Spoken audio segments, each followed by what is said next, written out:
Hello everyone, this is अजमत। हम आज इस वीडियो में बात करने वाले हैं कंपाइलेशन प्रोसेस, है ना। कंपाइलेशन प्रोसेस क्या होता है, किस किस फेज से गुजरता है हमारा कोड। जो हम कोड सी लैंग्वेज में लिखते हैं ना, वो सी लैंग्वेज हमारा क्या होता है, हाई लेवल लैंग्वेज में लिखा जाता है और चाहिए हमें किस में, लो लेवल लैंग्वेज में। तो हाई लेवल से लो लेवल लैंग्वेज में जाने के लिए हमें किस किस प्रोसेस से गुजरना पड़ता है, उसे हम बोलते हैं कंपाइलेशन प्रोसेस। तो उसी को आज हम डिटेल में देखने वाले हैं अच्छे से कि क्या क्या प्रोसेस हैं, कैसे कैसे हमारा एग्जीक्यूट होगा कोड, मतलब कैसे कैसे हमारा कोड फेज बाय फेज चलेगा, कौन कौन से कोड बनेंगे, है ना। ये सारी चीज़ें हम देखने वाले हैं। तो देखिए यहाँ पे हम स्टार्ट करते हैं।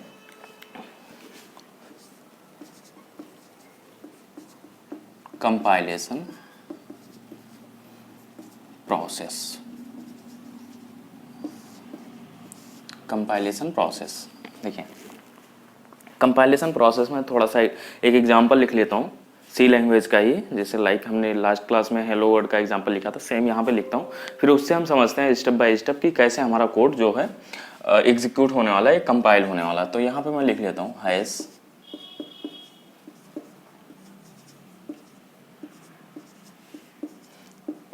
एग्जाम्पल से ना आपको अच्छे से समझ में आएगा। अगर मैं वैसे बता दूंगा तो शायद थोड़ा कम समझ में आएगा। एग्जाम्पल लेके हम लोग अच्छे से समझेंगे तो उससे आपको जल्दी समझ में आ जाएगा और आसानी से आप समझ पाएंगे। यहाँ पे मैं कोड लिख लेता हूँ, एक सी लैंग्वेज में लिख रहा हूँ। ये सी लैंग्वेज का ही कोड है जिसमें हम कुछ प्रिंट कराने वाले हैं और इसी को लेके हम अपने कंपाइलेशन प्रोसेस को देखेंगे। कंपाइलेशन प्रोसेस होता क्या है और कैसे काम कर रहा है, उसका मैकेनिज्म, है ना। तो यहाँ पे और इस कोड के बारे में भी थोड़ा बहुत आपको बताऊंगा मैं, क्योंकि इसमें भी थोड़े बहुत कन्फ्यूज़न हो जाते हैं ना लोगों को कि ये मेन क्या है, studio.h। हालांकि मैंने लास्ट क्लास में सारी चीज़ें बता दी थी। अगर आपने नहीं देखी अभी तक तो जाके देख लें। अगर फिर भी नहीं समझ में आ रहा तो मैं यहाँ एक बार फिर से आपको बता दूंगा अभी लिखने के बाद में कि मेन फंक्शन। वहाँ मेनली हम लोगों ने लास्ट क्लास में जो पढ़ा था वहाँ पे मैंने मेन फंक्शन के ऊपर ज़्यादा डिस्कस नहीं किया था। मेन फंक्शंस यहाँ पे हम थोड़ा सा डिस्कस करेंगे कि ये ना आपका बहुत इम्पॉर्टेंट हो जाता है मेन फंक्शन किसी भी प्रोग्रामिंग लैंग्वेज में। हालांकि सी लैंग्वेज हम पढ़ रहे हैं तो सी लैंग्वेज में मेन आपका सबसे इम्पॉर्टेंट वर्ड होता है, वर्ड। यहाँ पे मैंने फंक्शन नहीं बोला। फंक्शन मैं इसका रीज़न बताऊंगा आपको आगे चल के कि इसे ना तो हम फंक्शन बोल सकते हैं, प्री डिफाइंड फंक्शन बोल सकते हैं, ना यूजर डिफाइंड फंक्शन। फंक्शन दो तरीके से होते हैं। जब हम लोग फंक्शन टॉपिक पे पहुंचेंगे ना तो वहाँ पे हम लोग अच्छे से देखने वाले हैं। तो इसमें मैं थोड़ी सी बात करूँगा, उसके बाद में हम लोग क्या करेंगे, कंपाइलेशन प्रोसेस को देखेंगे कि कंपाइलेशन प्रोसेस कितने वेज में चलता है ना, कितने फेजेस होते हैं, सारी चीज़ें हम देखने वाले हैं। तो यहाँ पे मैं क्या करता हूँ, प्रिंट एफ, और यहाँ पे मैं करते हूँ हेलो लर्नर। हेलो वर्ड लिख लेता हूँ, सिंपल, आसानी से आपको समझ में आ जाए।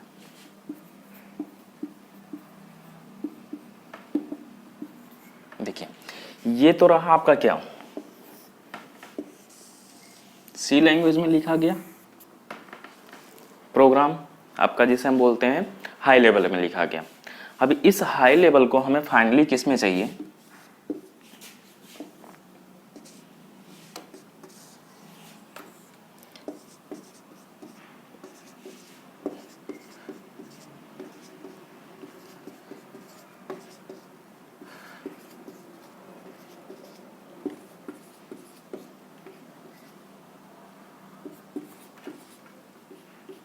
है ना, ये है इसका रिजल्ट हमें इस तरीके से चाहिए, है ना। तो यहाँ पे अब क्या होगा कि इस वाले को हम बोलते हैं, जो हमने अपने हाई लेवल लैंग्वेज में कोड लिखा हुआ है, प्रोग्राम लिखा हुआ है, इसे हम बोलते हैं सोर्स कोड। क्या बोलते हैं, सोर्स कोड। और जो बाइनरी लैंग्वेज में कन्वर्ट होके आने वाला है जो रिजल्ट है, उसे हम बोलते हैं ऑब्जेक्ट कोड, ऑब्जेक्ट कोड। तो क्या होगा कि देखिए हमने जो लिखा है, हमारा जो हाई लेवल लैंग्वेज है, वो हमने क्या यूज़ करके इंग्लिश के वर्ड्स लाइक हमने यूज़ किए हुए हैं ना अपने प्रोग्राम में। और हमें फाइनली रिजल्ट किस में चाहिए, हमारे बाइनरी और बाइनरी फॉर्म में चाहिए। किस लिए चाहिए? क्योंकि जो हमारा कंप्यूटर है ना, वो कंप्यूटर क्या समझता है? केवल बाइनरी लैंग्वेज। सपोज यहाँ पे एक कंप्यूटर आपका लगा हुआ है, इस प्रोग्राम को आप इस पे एग्जीक्यूट कराना चाह रहे हैं, है ना, यहाँ पे एग्जीक्यूट कराना चाह रहे हैं, तो अगर ये चीज यहाँ पे ना होती, सपोज ये कन्वर्ट होके बाइनरी लैंग्वेज में ना बनती, तो ये क्या डायरेक्ट आपका कम्युनिकेट कर पाता इस तरह से? ये अलाउ नहीं होगा, है ना, क्योंकि कंप्यूटर हमारा जो है उसकी लैंग्वेज ही 0 और 1 है, बाइनरी फॉर्म लैंग्वेज है। उसे बस केवल इतना समझ में आएगा कि भाई उसके पास कोई इनपुट 0 और 1 के फॉर्म में आएगा तो वो कुछ करेगा, नहीं तो ऐसा डमी बैठा रहेगा, कुछ नहीं करने वाला। वो तो आशा लगाए बैठा है यार कोई 0 और 1 के फॉर्म में आया तो मैं कुछ प्रोसेस कर पाऊँ। और हमने क्या रिजल्ट दे दिया उसे, एक हाई लेवल लैंग्वेज में कोड लिख के उसे प्रोसेस में डाल दिया। वो अलाउ ही नहीं करेगा, उसे कुछ समझ नहीं आने वाली इस चीज़ की कि ये है क्या, कुछ समझ नहीं आने वाला जब तक उसे इस फॉर्म में नहीं मिलने वाला, बाइनरी फॉर्म में उसे कोड नहीं मिलने वाला। ये हमारा कंप्यूटर कुछ नहीं समझने वाला, आपने क्या इनपुट दिया है, क्या लिखा उस कोड में, उसे कुछ नहीं समझ में वाला, एरर आपको मिल जानी है ना। तो अलाउ ही नहीं करेगा, एरर तो अलग की बात हो गई, ये अलाउ ही नहीं करेगा अपने आप से पास होने के लिए। तो देखिए यहाँ पे अब बात आती है कि अब हम ये बाइनरी कोड कहाँ से बनाएं, कैसे बनाएं और किन किन फेज से बनेगा ये, है ना, ये चीज़ हम देखते हैं।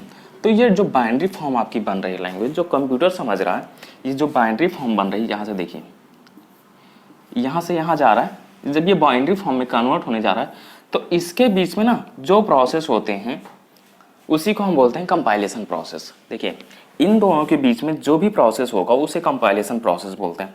मेनली तो हेल्प करता है आपका कंपाइलर, हेल्प करता है ना। यहाँ पे और भी सारे स्टेप्स होते हैं, और भी सारी चीज़ें होती हैं जो काम कर रही होती हैं साइमल्टेनियसली आपके कंपाइलर के साथ, है ना। तो यहाँ पे क्या होगा कि केवल यहाँ पे अकेला कंपाइलर नहीं है जो आपका डायरेक्ट आपका ऑब्जेक्ट कोड या बाइनरी फॉर्म बना के दे रहा है। यहाँ पे कंपाइलर होगा, असेंबलर होगा, लिंकर होगा, प्री प्रोसेसर होगा, चार चीज़ें होती हैं यहाँ पे जो आपका ऑब्जेक्ट कोड फाइनली बना के देती हैं। तो उन्हीं 4 चीज़ों को हम जब उन 4 चीज़ों से क्या करते हैं, अपने कोड को पास कराते हैं ना, तो उसी को हम बोलते हैं कंपाइलेशन प्रोसेस। हम 4 स्टेप से अपने कोड को पास कराएंगे 1 बाई 1, और हर स्टेप पे चेक करते जाएंगे कि यहाँ पे कौन सा कोड बन रहा है, यहाँ पे कौन सा कोड बन रहा है। तो उसी चीज़ को हम क्या कहते हैं, कंपाइलेशन प्रोसेस। तो ये अब हम देखते हैं कि पहले कौन सा प्रोसेस, पहले कौन सा स्टेप होने वाला है, किस फेज से गुजरने वाला हमारा मतलब प्रोग्राम। दूसरा फेज क्या आएगा, पहले फेज ने क्या किया उसमें, उसके बाद में वो कोड जो पहले वाले फेज ने, जो हमारा पहला वाला प्रोसेस जो कंप्लीट हुआ, उससे कोड जो बना वो दूसरे फेज से पास होगा। दूसरे फेज में क्या मैकेनिज्म होगी, उसके बाद में थर्ड फेज में क्या होगी, उसके बाद में लास्ट में क्या होने वाला है। ये सारी चीज़ें होती हैं जो हमारे कंपाइलेशन प्रोसेस में जानी जाती हैं, हम जानते हैं इसे ना। तो यहाँ पे ये तो रही बात कि हम करना क्या चाह रहे हैं, फाइनली हमें रिजल्ट चाहिए बाइनरी फॉर्म में। ये तो हम इसे जानते हैं कि ये हमारी जो स्टेटमेंट लिखी है ये हाई लेवल लैंग्वेज यूज करके लिखी हुई है। अब हमें क्या चाहिए, बाइनरी फॉर्म। अब इसी को हम समझते हैं कि इसके बीच में जो मैकेनिज्म काम कर रहे हैं, वर्क कर रहे हैं ना, जो 3-4 मैकेनिज्म होते हैं, बेसिकली 4 चीज़ें इसमें काम कर रही होती हैं, उसी को हम 1 बाई 1 समझते हैं। तो स्टार्ट करने से पहले मैं इस प्रोग्राम के बारे में बता दूं कि इसमें हो क्या रहा है। देखिए इसका आउटपुट तो आपको पता ही है कि हेलो वर्ड आने वाला है ना। अगर रन कराएंगे प्रोग्राम तो हेलो वर्ड का रिजल्ट मिलने वाला है। लेकिन यहाँ पे मैंने वाइड मेन लिखा हुआ है, गेट ch लिखा हुआ, ये 2 टॉपिक हम लोगों ने लास्ट क्लास में डिस्कस नहीं किया था। यहाँ पे मैं बता देता हूँ आपको, अगर आपने फिर से मैं एक बार रिमाइंड करा दूँ आपको, अगर आपने लास्ट वीडियो नहीं देखी, पूरा क्या था उस पर हेलो वर्ड पे ही प्रोग्राम लिखा था मैंने, और उसी हेलो वर्ड को हमने एक एक वर्ड को खोल के अच्छे से देखा है। तो अगर अभी तक आपने नहीं देखा है तो आप जाके पहले उसे देख लें ताकि समझने में आसानी हो जाए, क्योंकि यहाँ पे सारी चीज़ें अगर मैं डिस्कस करने लग गया तो ये जो हमारा कंपाइलेशन प्रोसेस है उसका टाइम ओवर हो जाएगा, हम नहीं कर पाएंगे। तो यहाँ पे मैं थोड़ा सा जो हमारा लास्ट क्लास में जो छूट गया था, 2-3 बातें मैं बताना भूल गया था आपको थोड़ी सी, तो वही चीज़ मैं बता के फिर मूव फॉरवर्ड करते हैं अपने कंपाइलेशन प्रोसेस में, है ना। यहाँ पे देखिए वाइड मेन, यहाँ पे ये हम ऐसा अभी के लिए हम ऐसा बोल सकते हैं कि ये प्री डिफाइंड यानी पहले से डिफाइन किया हुआ फंक्शन है, बना बनाया, जो हमारे कंपाइलर में स्टोर है, हमारे सी लाइब्रेरी में स्टोर है, जिसे हम बोलते हैं मेन फंक्शन, है ना। देखिए यहाँ पे एक बात ध्यान रखें, यहाँ पे जो आपकी ऑर्डर चल रही है ना, ये लोअर केस में चल रही है, यानी सब स्मॉल लेटर में लिखा जा रहा है।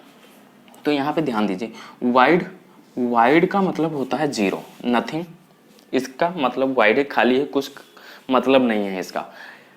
और इसे हम दूसरा क्या बोलते हैं, रिटर्न टाइप, इसे बोलते हैं रिटर्न टाइप। क्या बोलते हैं, रिटर्न टाइप। आपके मेन फंक्शन का रिटर्न टाइप क्या है, मेन फंक्शन का रिटर्न टाइप क्या है, ऐसा मेन फंक्शन का, फिर से मेन फंक्शन का रिटर्न टाइप क्या, वाइड है, वाइड मतलब जीरो, नथिंग, कुछ रिटर्न नहीं कर रहा। अब ये रिटर्न का मतलब क्या हुआ, कैसे हमारा फंक्शन रिटर्न करता है, ये चीज़ें जब हम लोग आगे आगे चलते जाएंगे ना, जब हम प्रोग्राम, बड़े बड़े प्रोग्राम बनाने लग जाएंगे और सारी चीज़ें आप बेस और मजबूत हो जाएगा, तब चीज़ें खुद से समझ में आने लगेंगी और हम लोग भी आगे अच्छे से करने वाले हैं। तो अभी डोंट वरी कि ये मतलब रिटर्न टाइप क्या हुआ, कैसे काम कर रहा है, ये हम अभी इस पर ज़्यादा ध्यान नहीं देते हैं, क्योंकि हमारी चीज़ें आगे आने वाली हैं, सारी चीज़ें ना हम लोग अच्छे से पढ़ने। और रिटर्न टाइप क्या होता है, कैसे रिटर्न होता है फंक्शन, हमारा फंक्शन किस तरह से अपने वैल्यू को रिटर्न करता है, मेन फंक्शन कैसे रिटर्न करता है ना, ये सारी चीज़ें हम अच्छे से देखने वाले हैं। तो अभी अगर हम लोग उस पर बात करने लगे तो हो सकता है आपको कन्फ्यूजन हो जाए और आप समझ ना पाएँ, तो अभी के लिए हम छोड़ देते हैं रिटर्न टाइप क्या होता है। लेकिन यहाँ पर ये बात याद रखिए कि जब हमारा फंक्शन का वर्ड लिखा हुआ है, मेन फंक्शन है, उसके पहले ही, उसके तुरंत पहले, ये नहीं कि बीच में, इसके बीच में कुछ और आने वाला है, नहीं, इसके बीच में कुछ और नहीं आने वाला, इसके तुरंत पहले उसका रिटर्न टाइप आ जाता। रिटर्न टाइप वाइड है, यानी जीरो, नथिंग, ये कुछ रिटर्न नहीं कर रहा। फिर हमने यहाँ पे लिखा हुआ, और यहाँ पे ध्यान रखें, मेन फंक्शन जो होता है आपका, वो आपका एंट्री पॉइंट होता है। एंट्री पॉइंट मतलब जब आपका कंपाइलर कोड को एग्जीक्यूट करने जाता है, तो पहले आपके पूरे कोड को ना, पूरे कोड में क्या ढूंढता है, मेन वर्ड ढूंढता है कि कहाँ है ये। जब उसे मेन वर्ड मिलता है तो उसे पता लगता है कि हमारा जो कोड एग्जीक्यूट होना, स्टार्ट होना है ना, एग्जीक्यूट होना है, तो वो मेन फंक्शन से ही होता है, शुरू यहीं से होता है आपका कोड एग्जीक्यूट होना, है ना, रन करना यहीं से शुरू होता है, मेन फंक्शन से। तो ऐसा हम बोल सकते हैं, ऐसा बोलते हैं कि मेन फंक्शन जो होता है आपका एंट्री पॉइंट होता है आपके कोड एग्जीक्यूशन के लिए। आपका स्टार्टिंग पॉइंट यहीं से होगा, कोड एग्जीक्यूट होना यहीं से स्टार्ट होगा, इसके बाद में सारी चीज़ें आपकी चलती जाएंगी। और हमें पता है कि यहाँ पे स्टार्ट तो यहाँ से हुआ, लेकिन इसके पहले भी चीज़ें लिखी हुई, वो अलग कॉन्सेप्ट आ जाता है, जैसे pre processor. Pre defined function हम केवल उसे यूज़ कर रहे हैं, यहाँ पे पहले से डिफाइन किया गया, बनाया गया, उसका हम केवल यहाँ पे एक छोटा सा फंक्शनलिटी यूज़ कर रहे हैं, ऐसा बोल सकते हैं कि हम उसे केवल यूज़ कर रहे हैं, हम उसे एक्चुअल कोड से हमें मतलब नहीं है, कंसर्न नहीं है कि क्या एक्चुअल कोड है उसका, हम केवल यहाँ पे उसे यूज़ कर रहे हैं। फिर गेट सी एच, देखिए गेट सी एच पे कई सारे मतलब निकाल लेते हैं लोग कि कंसोल स्क्रीन को, जो आपकी आउटपुट वाली स्क्रीन आ रही होती है ना, उसे हम क्या बोलते हैं, कंसोल स्क्रीन, उसी को होल्ड करने के लिए गेट सी एच लगाते हैं। होल्ड करने के लिए तो लगाते हैं, लेकिन होल्ड क्यों होता है वो, कि जब गेट सी एच लगाते हैं तो वहाँ पे हमें वो कंसोल विंडो जब तक रुकी रहती है, जब तक हम कोई कीबोर्ड से कोई अपना बटन या कोई की दबा ना दें, तब तक वो कंसोल विंडो आपकी रुकी रहती है। इसलिए हम बोल देते हैं कि अनदर वर्ड कि कंसोल विंडो को होल्ड करने के लिए हम क्या, गेट सी एच फंक्शन लगाते हैं लास्ट में। अगर ये ना लगाते तो आपका आउटपुट आता और तुरंत चला जाता, कंसोल विंडो खुलते, जो आउटपुट वाला विंडो है ना, वो वाला विंडो खुलता, डायलॉग बॉक्स, मतलब हाँ सॉरी, डायलॉग बॉक्स नहीं बोलते हैं उसे, कंसोल विंडो बोलते हैं, सॉरी ना, तो वो वाला खुलता और तुरंत चला जाता, आपको दिखाई भी ना देता कि मैंने क्या आउटपुट आया हमारा, है ना। तो उसी को होल्ड करने के लिए कि हमें देख पाए भाई हमने क्या लिखा है, रुके थोड़ी देर, ताकि हम उसे देख पाएँ कि क्या लिखा हो, हमारा रिजल्ट भी सही है, रिजल्ट फाइनली हम रिजल्ट देखने के लिए हम उसे रोकेंगे ना, कि हम रुकना चाहिए, आए तुरंत गायब ना हो जाए। तो उसके लिए हम क्या करते हैं, गेट सी एच लगाते हैं। गेट सी एच का मतलब हुआ वो कंसोल विंडो खुलेगा और जब तक रुका रहेगा, जब तक आप कोई बटन कीबोर्ड से दबा ना दें। गेट मतलब गेट, यहाँ पे देखिए, यहाँ पे दो चीज़ें लिखी हुई, गेट, मैं बड़ा लिख देता हूँ, गेट सी एच।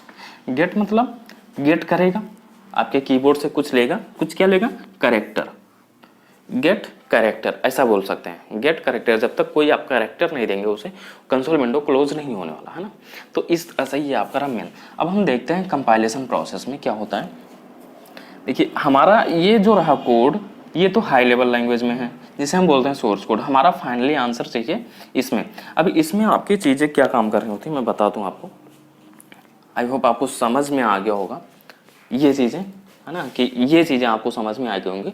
अभी तो ये हमने किया ही नहीं है, तो मैं क्या करता हूँ, ये इरेज कर देता हूँ, फिर से मैं आपको समझाने की कोशिश करता हूँ क्या चीज़ें आपके काम आने वाली। देखिए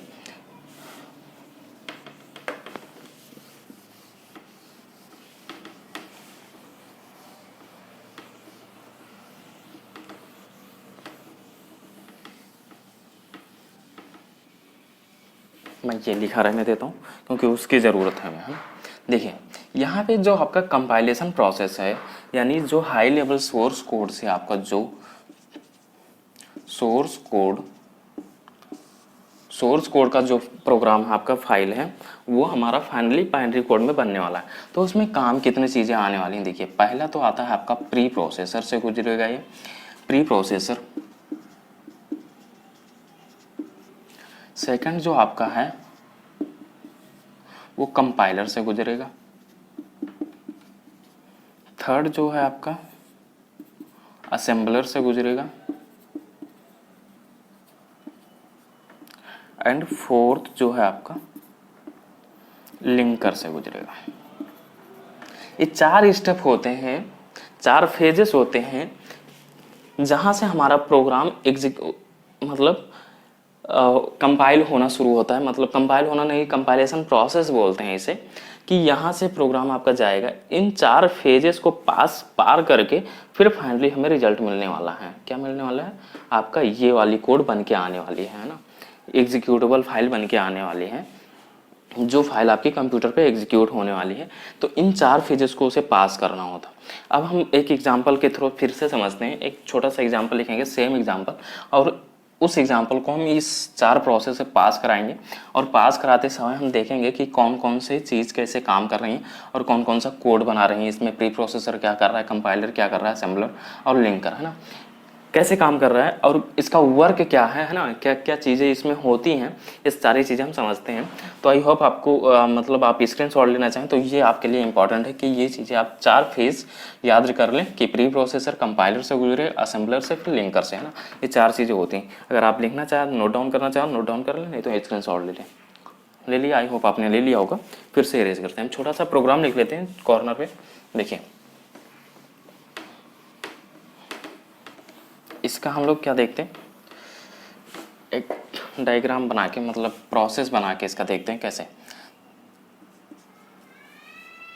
यहाँ पे मैं लिख देता हूँ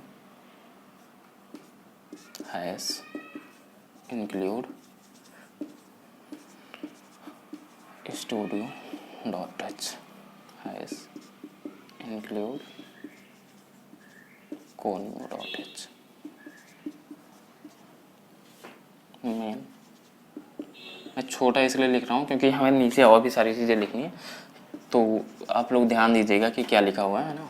वही सेम प्रोग्राम जो मैंने अभी लास्ट स्लाइड में, जो लास्ट एग्जांपल में हमने लिखा था, वही चीज़ मैं फिर से लिख रहा हूँ, लेकिन छोटा करके लिख रहा हूँ क्योंकि उसके प्रोसेस को भी समझना है ना, कि ये तो हमारा सोर्स कोड हो जाएगा, उस सोर्स कोड कैसे गुजरेगा, है ना। तो इसलिए मैं छोटा लिख रहा हूँ। प्रिंटफ, यहाँ पे मैंने लिखा था हेलो वर्ल्ड, और यहाँ पे मैंने लिखा था गेट सी एच। ये देखिए ये रहा आपका क्या, सोर्स कोड। क्या बोलते हैं इसे? Source code.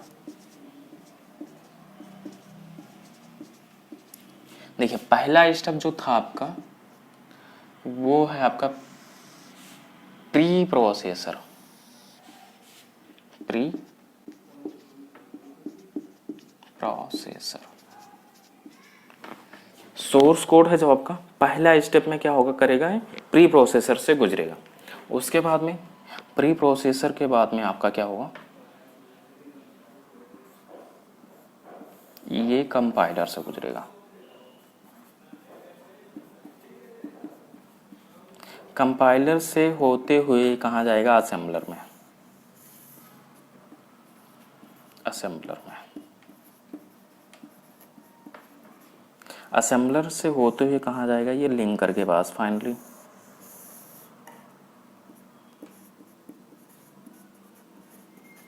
और लिंकर के बाद ये फाइनली क्या बनेगा आपका,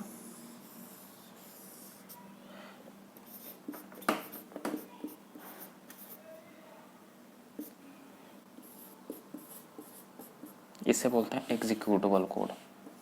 अभी तक आप पूछेंगे कि सर इसी को तो आपने यहाँ पे ऑब्जेक्ट कोड बताया, यहाँ पे मैं बता रहा हूँ अभी क्या क्या चीज़ें हो रही हैं ना। तो ये होता है आपका एग्जीक्यूटेबल कोड।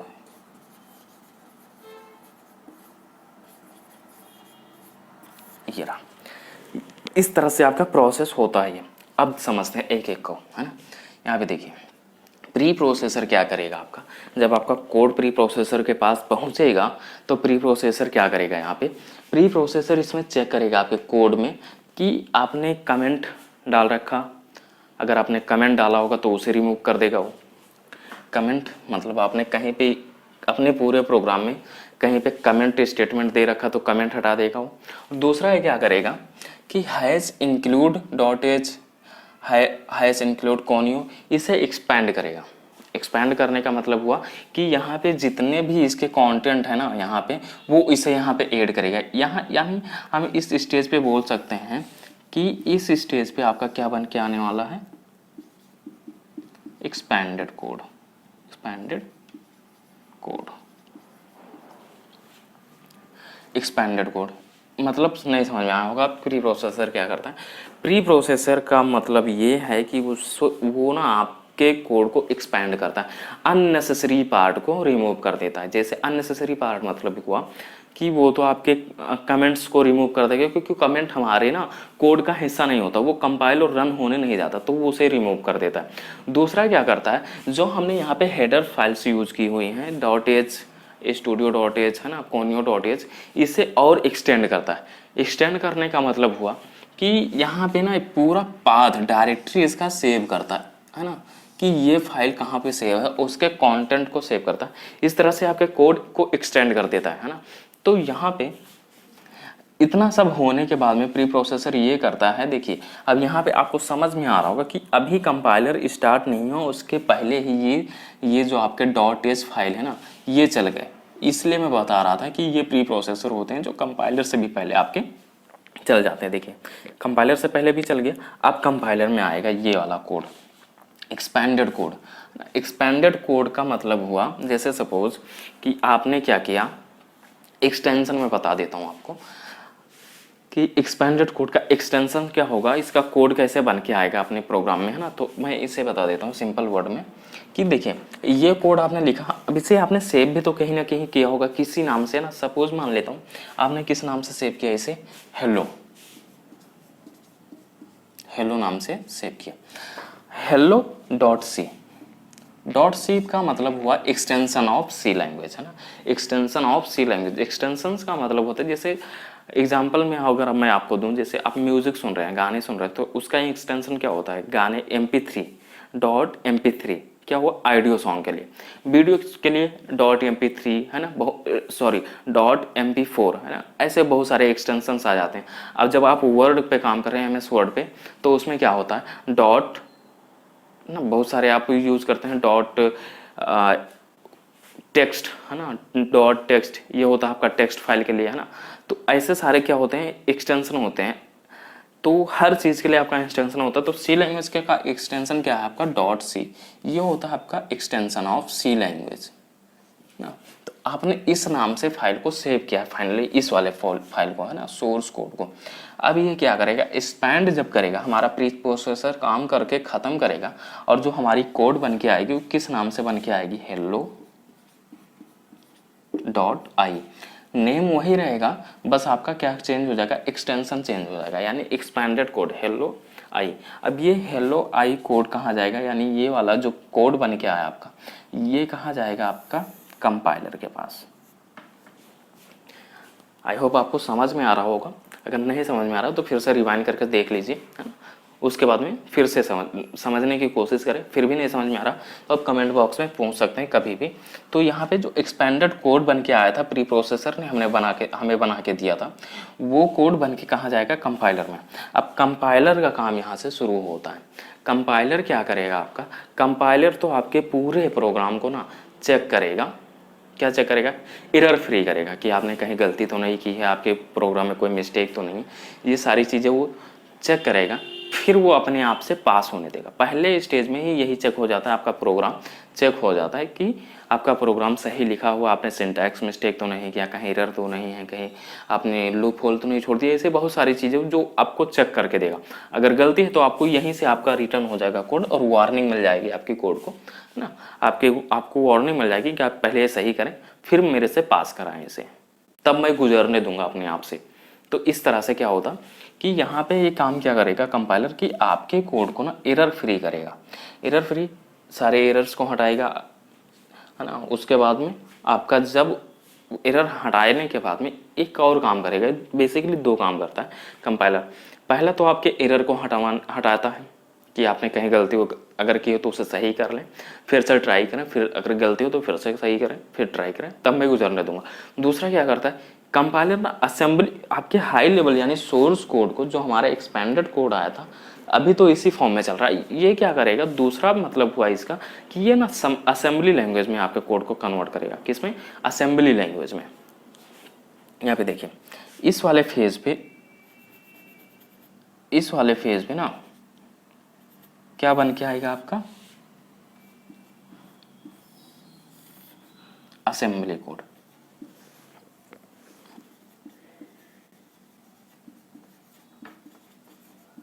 जिसका एक्सटेंशन क्या होता है असेंबली कोड का, hello.s, ये कोड बन के आएगी आपकी ना, असेंबली कोड में कन्वर्ट कर देगा आपके कोड को ना। अब असेंबली कोड में इसने कन्वर्ट कर दिया। अब ये assembly code as a input, देखिए एज अ इनपुट जाएगी आपके असेंबलर को। किसको? असेंबलर को। एज अ इनपुट जाएगी आपको असेंबलर को। यहाँ पे आई आपको दिख रहा होगा, मैं चेक कर लेता हूँ आपको दिख रहा है कि नहीं दिख रहा।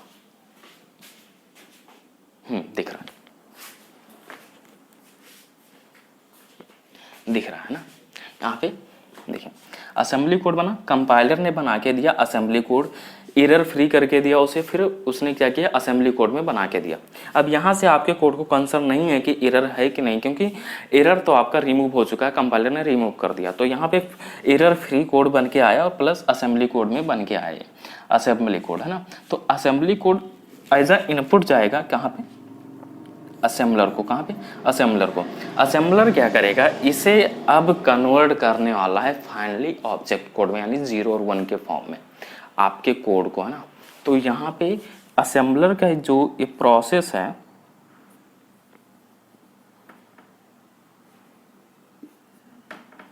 इस वाले स्टेज पे क्या बन के आएगा आपका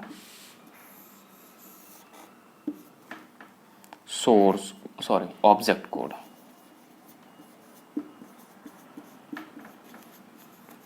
जिसका एक्सटेंशन क्या होगा आपका hello.obj। देखिए इतना समझ में आया। ये 3 फेज होते हैं जो आपका कोड जहां से पास होता है ना।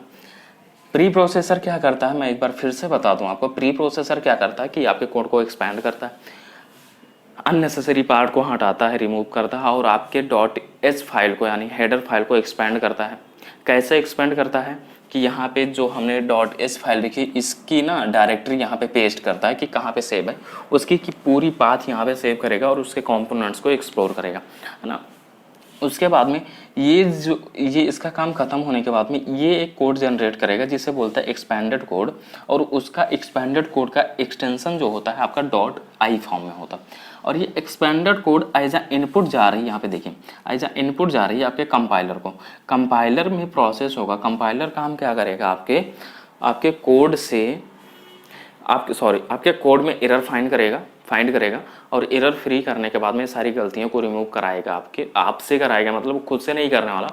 आपको बार बार वार्निंग देता रहेगा कि आप ये सही करें, कहीं आपने मिस्टेक की, सिंटैक्स मिस्टेक की, कॉमा लगाना भूल गए, सारी चीज़ें आप अगर मिस्टेक करते हैं तो कंपाइलर कैच कर लेता है, अपने आप से पास नहीं होने देता, आपको वार्निंग देता है कि आप पहले ऐसा ही कर ले फिर मेरे से पास कराएं। तो ये सारी चीज़ें वो एरर फ्री करता है आपका। दूसरा क्या करता है कि वो असेंबली लैंग्वेज में भी कन्वर्ट करते थे आपके कोड को। जो आपका सोर्स कोड था, यहाँ पे देखिए, यहाँ पे जो सोर्स कोड था ना आपका ये वाला, इसको ना असेंबली लैंग्वेज में कन्वर्ट कर देते। देखिए as a expanded code as a input I थी, यहाँ पे प्रोसेस हुआ और यहाँ पे जो आउटपुट निकला वो असेंबली कोड बन के निकलेगी। असेंबली कोड का होता है आपका एक्सटेंशन hello.s, है ना। अब ये असेंबली कोड असेंबलर को एज अ इनपुट जाएगा और असेंबलर क्या करेगा, आपका ऑब्जेक्ट कोड इसे क्रिएट करके देगा। ऑब्जेक्ट कोड जो हमें चाहिए था फाइनली 0 और 1 के फॉर्म में, वो हमें असेंबलर बना के देगा, है ना, असेंबलर बना के देगा। अब यहाँ पे बात आती है कि लिंकर क्या काम करता है। आई होप आपको ये तीन चीज़ें समझ में आई होंगी। अब लिंकर को समझते हैं। देखिए, जब हम अपने प्रोग्राम में लिख रहे थे, अपना सोर्स कोड लिख रहे थे ये वाला, तो यहाँ पे हमने नोटिस किया होगा, यहाँ पे हमने कुछ चीज़ें ऐसी लिखी हुई जो प्री डिफाइन हुई हैं, पहले से बनी बनाई हुई हैं। जैसे यहाँ पे मैंने लिखा प्रिंटफ फंक्शन।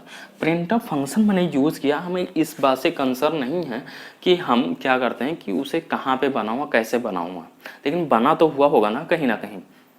तो क्या होगा कि प्रिंटफ फंक्शन का भी कहीं ना कहीं कोई डिफिनीशन होगा, इसे एक्चुअल में बनाया गया होगा, उसे सेव किया गया होगा, तभी तो हम यूज़ कर पा रहे हैं। या सेम वे में मेन फंक्शन जो प्री डिफाइंड फंक्शन है, जो पहले से बने बनाए हम उसका केवल उसे हम यूज़ कर रहे हैं ना, तो उसे भी कहीं ना कहीं तो बनाया गया होगा, कभी ना कभी तो बनाया होगा, कहीं ना कहीं तो सेव होगा। ठीक है, तो यहाँ पे क्या होगा कि जो आपका एक्चुअल कोड था, जो आपने प्रिंट कराना था, उसका तो ऑब्जेक्ट कोड मिल जाएगा आपका यहाँ पे, है ना, आपका 0 और 1 के फॉर्म में यहाँ पे मिल जाएगी, असेंबलर आपका बना के दे देगा, है ना। लेकिन यहाँ पे जो प्रिंटफ फंक्शन है, मेन फंक्शन है, और यहाँ पे गेट ch, ये सारे क्या है, प्री डिफाइन है, पहले से बने बनाए। पहले से बने बनाए होते हुए भी इनका डिफिनीशन तो होगा। डिफिनीशन आपका क्या होगा, डिफिनीशन का जो ऑब्जेक्ट कोड होगा, ऑब्जेक्ट कोड यानी जो बाइनरी फॉर्म होगी इसकी, बाइनरी फॉर्म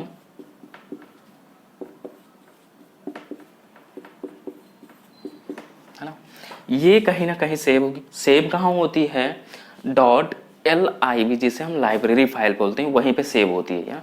तो लिंकर क्या करेगा, एक साइड में तो आपके प्री डिफाइंड फंक्शंस के, यानी हम लिख देते हैं प्री डिफाइंड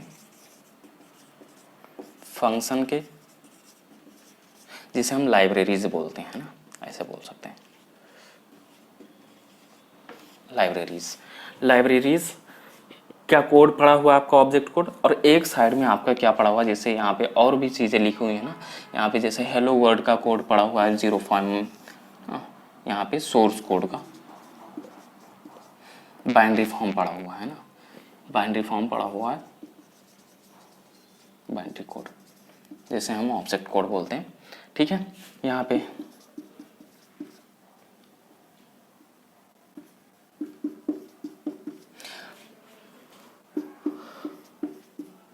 आई होप आपको दोनों में ना डिफरेंस नज़र आ रहा होगा, समझ में आ रहा होगा।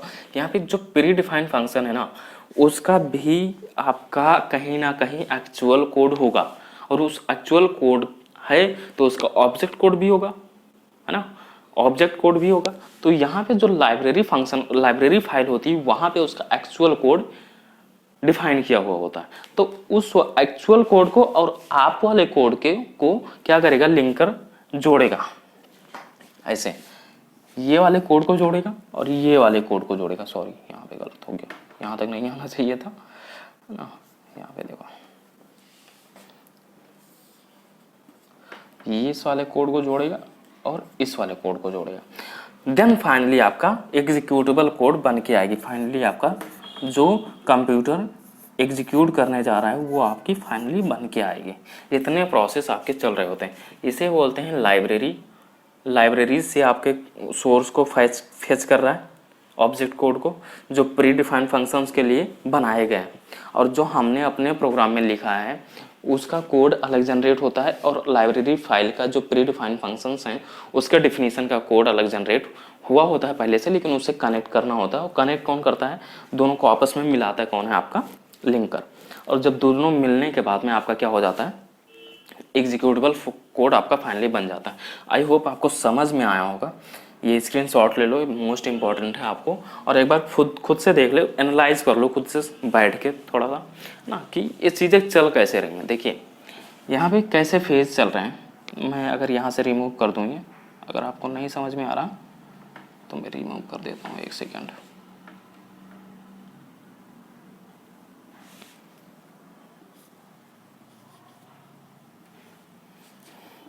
देखिए मैं यहाँ से ले लेता हूँ इसे, लिंकर को ऐसा इनपुट आएगा, ठीक है। और यहाँ पे आपका जो प्री डिफाइन के फंक्शंस के आपके ऑब्जेक्ट कोड पड़े हो उसे जोड़ेगा और आपके फंक्शन को जोड़ेगा। अब सोच रहे होंगे कि आप कंफ्यूज हो रहे होंगे, कंफ्यूजन होगी थोड़ी सी, मैं है ना, मैं खुद से एनालाइज कर सकता हूँ कि आपको कंफ्यूजन होगी, तो मैं बता देता हूँ आपको कि ये कोड कहाँ से जनरेट होने वाला है। क्या है, जब हमारा सारा प्री डिफाइंड फंक्शंस के जो कोड है ना यहीं पे डिफाइन हो गए, मतलब यहीं से आपका ऑब्जेक्ट कोड हो गया। तो यहाँ पे देखिए हेलो वर्ड, यहाँ पे देखिए मैंने लिखा था ना, खुद से भी तो कुछ लिखा है ना अपने प्रोग्राम में। ऐसा तो है नहीं कि हमने केवल प्री डिफाइंड फंक्शंस यूज कर ले तो हमने कुछ नहीं लिखा, केवल वही चीज़ें यूज कर रहे हैं। हम अपनी भी चीज़ें उसमें ऐड कर रहे होते हैं ना, जो हम अपने तरफ से चीज़ें ऐड कर रहे होते हैं उसका ऑब्जेक्ट कोड अलग बनता है, और जो प्री डिफाइंड फंक्शंस हैं, लाइब्रेरीज फंक्शन है, उसका ऑब्जेक्ट कोड अलग बनता है। अब लिंकर क्या करेगा, इन दोनों ऑब्जेक्ट कोड को जोड़ेगा, इन दोनों ऑब्जेक्ट कोड को जोड़ेगा और क्या करेगा, फाइनली आपका रिजल्ट मिल जाएगा, एग्जीक्यूटेबल कोड मिल जाएगी। लिंकर क्या करेगा, वंस अगेन लिंकर आपके कोड को जो आप अपने तरीके से लिखे हैं, अपने वर्ड में ना कुछ यूज किए हैं, तो उसका ऑब्जेक्ट कोड अलग बनेगा।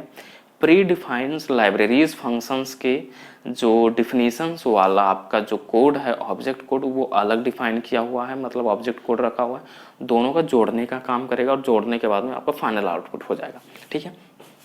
तो यहाँ पे देखिए कि ये कोड कहाँ से जनरेट होने वाला है। यहाँ पे देखिए सारे के सारे तो आपके प्री डिफाइन है नहीं, क्योंकि हेलो वर्ड तो हमने अलग से ऐड किया हुआ, तो हेलो वर्ड का यहाँ पे आपका बन सकता है। फिर कॉमा का बनेगा आपका, सेमी कॉलन, इन सभी चीज़ों का बनने वाला है आपका सोर्स कोड।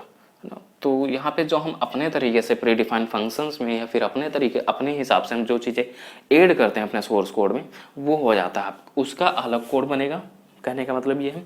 और जो प्री डिफाइंड फंक्शंस के लाइब्रेरीज फंक्शन हैं, जो हमारे प्री डिफाइन हैं,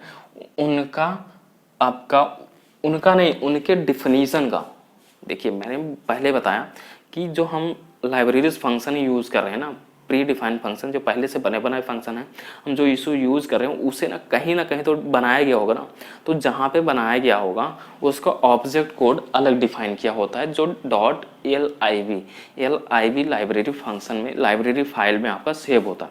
मैं बताऊँगा कहाँ पे होता है, आपको निकालना बताऊँगा। जब हम आगे और चीज़ें समझ लेंगे, हम थोड़ा और मजबूत हो जाएंगे, तब हम और चीज़ें जब समझने लग जाएंगे तब मैं बताऊँगा आपको कि ये एक्चुअल में है कहाँ। तो ये चीज़ें आपकी, ये अलग कोड दोनों को जोड़ के ना आपका क्या बन रहा है, आपका एक एग्जीक्यूटेबल फाइल बन रही है। कौन कर रहा है, ये लिंकर काम कर रहा है, इसे यानी लिंक कर रहा है। लिंकर का एक और काम होता है, कन्फ्यूजन अगर ना हो तो मैं बता दूं, थोड़ा सा अभी बता देता हूँ, बाकी थोड़ा और डिस्कस कर लेंगे ताकि क्लियर हो जाए अच्छे से। देखिए ये तो रही आपकी प्री डिफाइंड फंक्शंस के कोड, ऑब्जेक्ट कोड है ना, जो बने बनाए थे। ये रहा हमारा, हमने जो अपने वे में कोड लिखा हुआ, मतलब वर्ड लिखे हुए हैं, उसका कोड। तीसरा काम ये होता है कि सपोज ये एक फाइल से दूसरे फाइल को भी कनेक्ट करता है, एक फाइल के सोर्स कोड को दूसरे फाइल के सोर्स कोड से भी कनेक्ट करता है। देखिए एक फाइल मैंने यहाँ पे डिफाइन की हुई है एक फंक्शनलिटी, एक फाइल मैंने यहाँ पे फंक्शनलिटी डिफाइन की हुई है। अब दोनों को जोड़ने का भी काम करता है ना फंक्शनलिटी। देखिए जब हम फंक्शंस पढ़ेंगे तो फंक्शंस में हमें क्या होता है कि हम अपने कोड को छोटे छोटे पार्ट्स में बांट देते हैं। अब छोटे पार्ट्स को हम चाहे जहाँ रख दें, हम उसे आपस में जोड़ सकते हैं। तो ऐसे मान सकते हैं कि यहाँ पे देखिए ये एक फाइल रही आपकी, सॉरी, और दूसरी फाइल ये रही। सर जर्नल मान लेते हैं, यहाँ से नहीं मानते हैं कि हमने कोड ही लिखा हुआ है, प्रोग्रामिंग लैंग्वेज ही है कोई ये, ठीक है। ये एक फाइल आपकी दूसरी ड्राइव में पड़ी हुई, दूसरी फाइल आपकी दूसरी ड्राइव में पड़ी हुई है या दूसरे फोल्डर में पड़ा हुआ है, ऐसा मान लेते हैं जर्नल। लिंकर क्या करेगा, इन दोनों को ना जोड़ने का काम करता है। अगर हम जोड़ना चाहें इसे आपस में तो क्या करेगा, इसे जोड़ने का काम करेगा लिंकर। अलग अलग सोर्स से भी ये जोड़ सकता है, ठीक है। तो आई होप आपको समझ में आया होगा। अगर नहीं समझ में आया तो एक बार फिर से रिवाइंड करके देख ले। अगर फिर भी नहीं समझ में आता तो जहाँ पे भी आपको डाउट लगे, कन्फ्यूजन लगे, तो आप क्या करें, कमेंट बॉक्स में पूछें, मैं रिप्लाई दूंगा, आपको बताऊंगा ज़रूर। अगर नहीं बता पाता हूँ तो मैं अगले लेक्चर में आपको मतलब आपको कंफर्म करा दूंगा क्या कैसे चीज़ें चल रही होती हैं ना। अगर ये वीडियो आपको पसंद आई हो, लेक्चर अच्छा लगा हो तो कमेंट कीजिए, लाइक कीजिए और सब्सक्राइब तो कर ही लीजिए ना। तो थैंक यू, बस आज के लिए इतना ही।